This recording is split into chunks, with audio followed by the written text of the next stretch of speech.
आज का important article India Saudi Arabia relationship के बारे में है।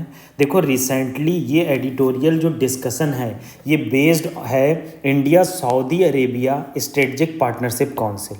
ये स्ट्रेटजिक पार्टनरशिप काउंसिल जो है, आप पहले ये समझ लो स्ट्रेटजिक पार्टनरशिप काउंसिल होती क्या है। देखो कोई भी कंट्री जब अपना सॉवरेन फंड दूसरी कंट्री में इन्वेस्ट करती है तो दोनों कंट्री को उससे प्रॉफिट होता है और बोथ कंट्री को भी लॉस भी हो सकता है। तो इस तरह के स्ट्रेटजिक पार्टनरशिप का मतलब ये होता है कि लॉस और प्रॉफिट दोनों कंट्री उठाएंगे, इससे एक कंट्री को नुकसान नहीं है। ऐसा नहीं है कि जो फॉरेन इंटरेस्ट बेस्ड है कि फॉरेन इंटरेस्ट ही देखे जाएंगे, जब बेनिफिट होगा तभी शेयर किया जाएगा। कभी कभी कल्चरल टाइज की वजह से भी शेयरिंग की जाती है और कभी कभी इकोनॉमिक बेनिफिट की वजह से भी शेयरिंग की जाती है। तो ये फर्स्ट समिट लेवल मीटिंग थी स्ट्रेटजिक पार्टनरशिप काउंसिल की। देखो इंडिया और सऊदी अरेबिया के रिलेशन बहुत पुराने हैं।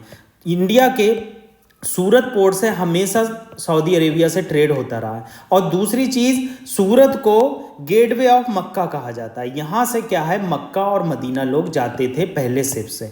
तो इंडिया और सऊदी अरेबिया के relation Islamic point of view से भी बहुत इंपॉर्टेंट है और इन कंपैरिजन टू हड़प्पा और मोहनजोदारो सभ्यता से भी रिलेटेड बहुत इंपॉर्टेंट। अगर आप एंशियंट रूप से देखेंगे तो इंडिया में बहुत सारी चीज़ें इंपोर्ट होती थी सऊदी अरेबिया के रीजन से। आज तो सऊदी अरेबिया कंट्री हो गई मगर एक रीजन था, उस रीजन को अरेबियन पेनिनसुला कहते थे। तो वहाँ से बहुत सी सारी चीज़ें इंपोर्ट होती थी और बहुत सारी चीज़ें एक्सपोर्ट की जाती थी इंडिया के द्वारा।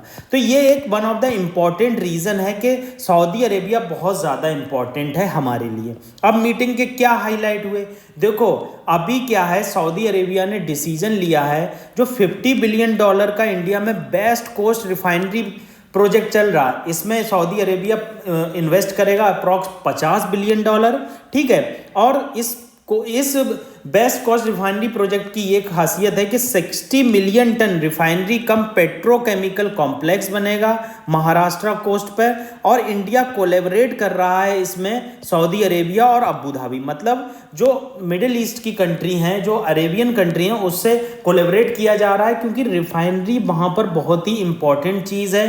पेट्रोलियम से रिलेटेड बहुत सारे प्रोजेक्ट ऑलरेडी वहाँ चलते रहते हैं। ठीक है, इसमें हमने इस मीटिंग में डिस्कशन किया इंफ्रास्ट्रक्चर को कैसे इंप्रूव कर सकते हैं। आप जानते हैं इंफ्रास्ट्रक्चर जो है one of the important logistic challenge है, जिसकी वजह से वर्ल्ड बैंक की जो एक इंडेक्स आती है लॉजिस्टिक प्रोग्रेस इंडेक्स, जिसे LPI कहते हैं, उसमें हमारी रैंकिंग बहुत गिर जाती है।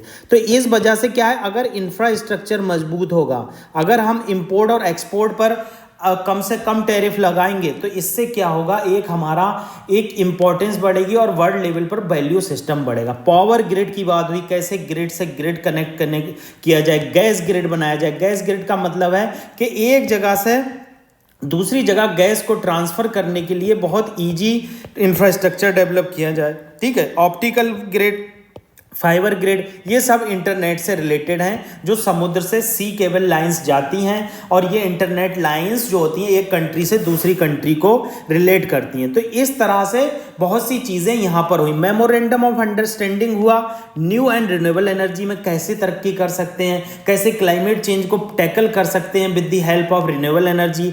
डिजिटलाइजेशन एंड इलेक्ट्रॉनिक मैन्युफैक्चरिंग, कैसे इलेक्ट्रॉनिक मैन्युफैक्चरिंग को बढ़ाया जाए। और इंडिया का स्किल जो है, इंडिया का डायस्पोरा जो स्किलफुल सऊदी अरेबिया में अप्रॉक्स, आप ये चीज याद रखना, सऊदी अरेबिया में अप्रॉक्स 2.4 मिलियन डायस्पोरा वर्क करता है, जो वहां से हमारी कंट्री में रेमिटेंसेस भेजता है और यही रेमिटेंसेस हमारी स्टैंडर्ड ऑफ लिविंग को बढ़ाते हैं, इकोनॉमिक प्रॉस्पेरिटी लाते हैं और फॉरेन एक्सचेंज रिजर्व का पार्ट बनते हैं। ऐसे ही बहुत सारे प्रोजेक्ट पर मेमोरेंडम अंडरस्टैंडिंग हुई, जैसे इनहेंसिंग बाइलेटरल इन्वेस्टमेंट, सी वाटर डिसैलिनेशन, इस तरह की। ठीक है, अब आगे क्या बात बताई गई है कि स्ट्रेटजिक पार्टनरशिप काउंसिल कब स्टेबलाइज हुई। ये 2019 में स्टेबलाइज हुई।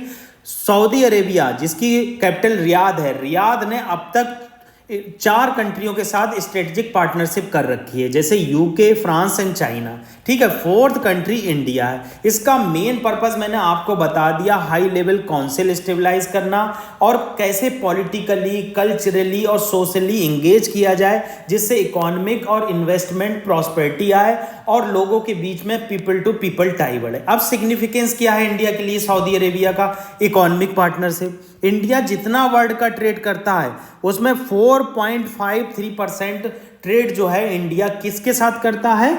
सऊदी अरेबिया के साथ करते हैं। इंडिया जो है वो सेकेंड लार्जेस्ट बाइलेटरल मतलब इकोनॉमिक पार्टनर है सऊदी अरेबिया का, और इंडिया के लिए Saudi Arabia fourth largest partner है इकोनॉमिक टाइज के लिए और इकोनॉमिक डेवलपमेंट के लिए। एनर्जी सिक्योरिटी आप जानते हैं, बहुत सारा ऑयल, हमारा क्रूड ऑयल यहाँ से इंपोर्ट होता है, तो की सिक्योरिटी पार्टनर है ये हमारा, की एनर्जी सिक्योरिटी प्रोवाइड करता है और third largest crude and petroleum product sources यहाँ से हम इंपोर्ट करते हैं। तो सिग्निफिकेंस ऑफ सऊदी अरेबिया में हमने देखा इकोनॉमिक पार्टनरशिप और एनर्जी सिक्योरिटी। जियो स्ट्रेटेजिक आप जानते हैं, हमारी वेस्ट एशिया के लिए या फिर वेस्ट के लिए एक पॉलिसी है look waste policy.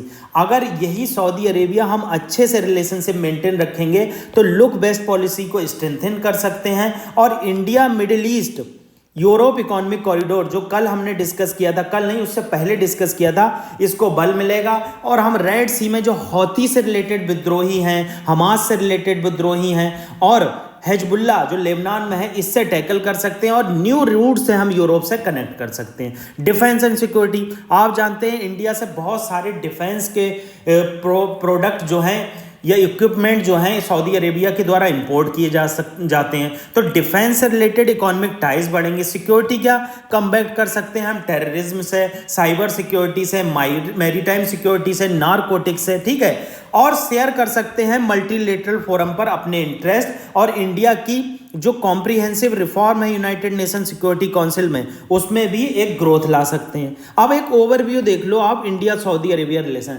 Diplomatic relation start हुआ था इंडिया का 1947 में, जैसे ही इंडिया जो है आज़ाद हुआ था, उसके बाद स्ट्रेटेजिक पार्टनरशिप 2010 में स्टेबलाइज हुई। बाइलेटरल ट्रेड, इंडिया जो है सेकेंड लार्जेस्ट ट्रेड पार्टनर है सऊदी अरेबिया का, जबकि सऊदी अरेबिया इंडिया का फोर्थ लार्जेस्ट ट्रेड पार्टनर है। दोनों के बीच कौन सी एक्सरसाइज होती है?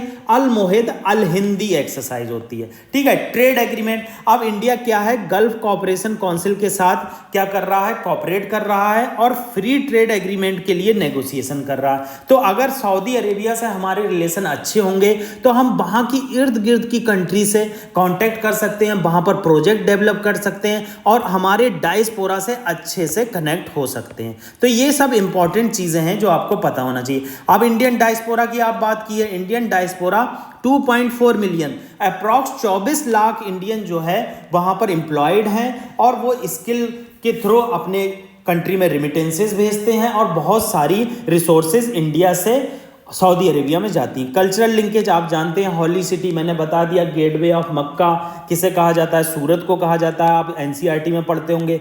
मदीना के लिए यहाँ से हज और उम्रा के लिए लोग जाते हैं। अब चैलेंजेस क्या है? One of the main challenge है रीजनल कन्फ्लिक्ट। आप देखेंगे मिडिल ईस्ट में बहुत सारे रीजनल कन्फ्लिक्ट उभर कर आते हैं। इससे क्या होता है, उस रीजन में बहुत सारी क्राइसिस देखने को मिलते हैं। इन क्राइसिस से निपटने के लिए इंडिया को सऊदी अरेबिया से स्ट्रेटजिकली पॉलिसी इंप्लीमेंटेशन पर गौर देना है और कैसे मिडिल ईस्ट में स्टेबिलिटी आए इस पर ध्यान देना। तो challenges, regional conflict one of the main challenge है इंडिया और सऊदी अरेबिया के रिलेशन में। डायस्पोरा इशू आप जानते हैं, एक्सप्लॉयटेटिव कंडीशन होती हैं। अरब कंट्री में देखा जाता है अक्सर जो हमारे यहाँ से स्किलफुल वर्कर जाते हैं उनके पासपोर्ट जब्त कर लिए जाते हैं और उनको एक्सप्लॉयटेशन किया जाता है। जॉब बहुत दी जाती है मगर टैक्स भी उतना ही ज़्यादा लगाया जाता है। तो इसकी वजह से बाइलेटरल रिलेशनशिप में हैम्परिंग देखने को मिलती है। तो चैलेंजेस में हमने अभी तक दो देखे, रीजनल कन्फ्लिक्ट और diaspora issue. Influence of Pakistan आप देखते होंगे, ऑर्गेनाइजेशन ऑफ इस्लामिक कॉरपोरेशन अक्सर क्या करता है, पाकिस्तान की तरफ डिसीजन सुनाता है, मतलब उसकी तरफ टिल्ट होकर डिसीजन सुनाता है। ये जो इन्फ्लुएंस है पाकिस्तान का, इसको मिनिमाइज करने की जरूरत है और इंडिया से ज़्यादा अच्छे से टैकल करने की ज़रूरत है, क्योंकि इंडिया में one of the largest Muslim population है। अगर आप अच्छे से टैकल करोगे तो एक्सपोर्ट इंपोर्ट में बेनिफिट मिलेगा और रिसोर्सेज डेवलपमेंट में। इमरजेंसी डिपेंडेंसी, सऊदी अरेबिया पर इंडिया डिपेंडेंट है, ये चैलेंज है हमारे लिए। हमें सऊदी अरेबिया पे इतना ज़्यादा डिपेंडेंट नहीं होना चाहिए, और सऊदी अरेबिया पर जो एशियन कंट्री पर एक्स्ट्रा प्रीमियम लगाया जाता है, एक्स्ट्रा चार्ज लगाया जाता है, इसको नहीं लगाया जाना चाहिए। ठीक है।